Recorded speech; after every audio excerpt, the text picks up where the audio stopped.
You're dangling from a rain-slicked monastery wall in Northumbria, and your life choices are seriously questionable right now.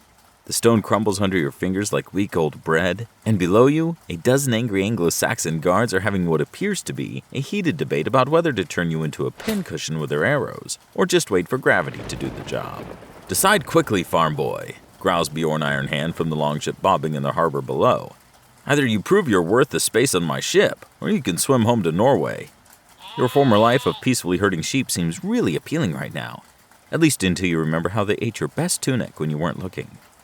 The crew's betting mead rations on your survival chances, which is just great for morale. He's about as useful as a chocolate axe head, someone shouts from the ship. You'd be offended if you weren't so busy trying not to die.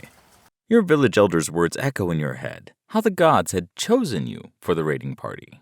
Funny how they always seem to choose the skinniest farmer's sons instead of the elder's own well-fed offspring. The golden cross gleams above you, probably wondering how its peaceful monastery life turned into an impromptu Viking recruitment exercise. Well, if you're going to die anyway, might as well do it in style. Your next move better be good, because unlike those farming simulation games you used to play, this one doesn't come with a reload button.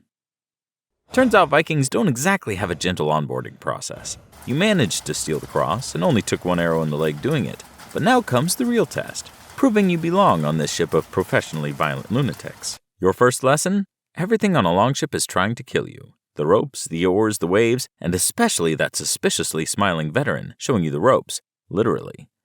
Row faster, sheephugger, Bjorn bellows as you strain against an oar that fights you harder than your old ram during shearing season. Your muscles scream like they're being murdered by angry trolls. This isn't your grandmother's butter churning.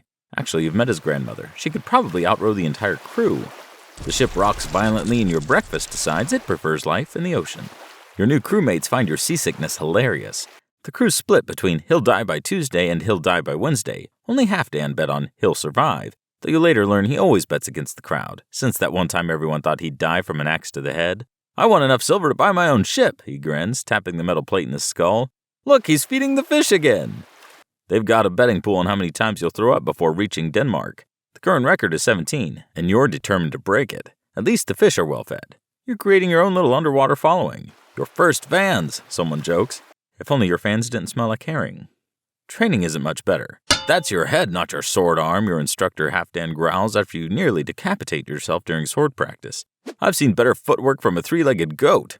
The bruises are forming constellations on your body. You could probably navigate by them at this point. Old Helga, the crew's healer, has two solutions for everything. Either rub it with fermented fish paste, or wait till it falls off. You're never quite sure if she means the bandage or the limb. Still, better than farming though. At least here, when something tries to kill you, it's honest about it. The surprising part, you're actually getting better. Your sword doesn't feel like a lead weight anymore, and you've finally figured out which end of the axe is the dangerous one. Progress! Even Bjorn notices. Well, farm boy, he grunts after you manage to block his attack without falling overboard. Maybe you won't die immediately in your first real fight. Coming from him, that's practically a marriage proposal. Your first real raid comes faster than expected, like most near-death experiences in Viking life. The target is a coastal village that probably wasn't expecting its peaceful fishing morning to include longships. Remember, Bjorn announces, we're here to raid, not redecorate, and try not to die. The paperwork is awful. Turns out Vikings have HR issues too, just with more axes involved. The landing beach looks about as welcoming as a bear's dental appointment. Local defenders are already forming ranks, and you're pretty sure your legs shouldn't be shaking this much. The veteran next to you, Eric One-Eye, creative naming isn't a Viking strength, notices your terror. First-rate jitters, he grins. Just pretend they're angry sheep. Easy for him to say, your sheep never carried spears. Everything becomes chaos faster than your sister's wedding after too much mead. You're swinging your sword like your life depends on it, because it does, when you spot a defender trying to flank Bjorn. Without thinking, you tackle the man into a conveniently placed pile of fish. Nice move, farm boy, Bjorn shouts. Though maybe next time less fish, more sword. After that day, you earn a new status, the Viking who saved Bjorn's back, and only mostly smells like herring. Not exactly a saga-worthy title, but it's a start. Turns out, raiding is the easy part of Viking life. Winter in Scandinavia, that's the real enemy. The cold bites harder than a hangry wolf, and your beard has more icicles than hair. Eric demonstrates proper Viking winterization by coating his beard in seal fat. Keeps the icicles out, he proudly declares, right before a seagull mistakes his beard for lunch and dive bombs his face. And apparently attracts birds, he adds, spitting out feathers. Stop complaining, he continues. watching you chip frozen seawater off the ship's side while trying to maintain his dignity. This is nothing. Last winter was so cold we had to thaw our words over the fire before anyone could hear them. The crew's solution to everything is either mead or those horrifically fermented fish that smell like death took a vacation in a barrel. Eat up, Half-Dan grins, offering you something that might have been a fish in its past life. Builds character. You're pretty sure it's building something, but character isn't your first guess. Between the mysterious healing potions and old Helga's walk-it-off approach to medicine, you're starting to think Viking healthcare consists entirely of not dying until your body figures out what to do. Your first command comes during a raid that's going about as well as a blind giant in a pottery shop. The storm hit just as you reached the English coast, because of course it does. Half the ships are scattered, Bjorn's unconscious from a wave-thrown barrel, and suddenly everyone's looking at you like you're supposed to know what to do. Well, farm boy, Eric shouts over the wind. You've been watching Bjorn, what's the play? Great. Your first leadership opportunity, and it's during what feels like Ragnarok's wet dress rehearsal. You'd really prefer to start with something easier, like organizing mead hall seating arrangements. Time for some creative problem solving. You order the ships to use the storm's fury instead of fighting it, riding the massive waves into the harbor like nature's own battering ram.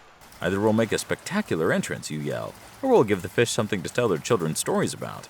The crew's laughter is half terror, half approval, the perfect Viking emotional blend.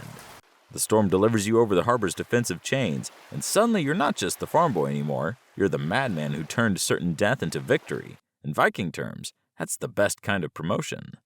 20 years pass like a hangover after a successful raid, quickly, painfully, and with lots of interesting scars to show for it. You've earned your own ship, a crew that mostly follows orders, and a reputation that doesn't involve the word farm boy anymore. They call you Storm Rider now, though Eric still jokes it should be Fish Tackler after that first raid. You're leading your own raid when you spot a familiar sight, a young recruit dangling from a wall, looking about as confident as a chicken in a fox den. The crew's betting on whether he'll fall, and suddenly you're remembering your own first raid. Give him a chance, you tell the veterans. Some of them grumble. You distinctly hear, going soft, and probably another sheep hugger.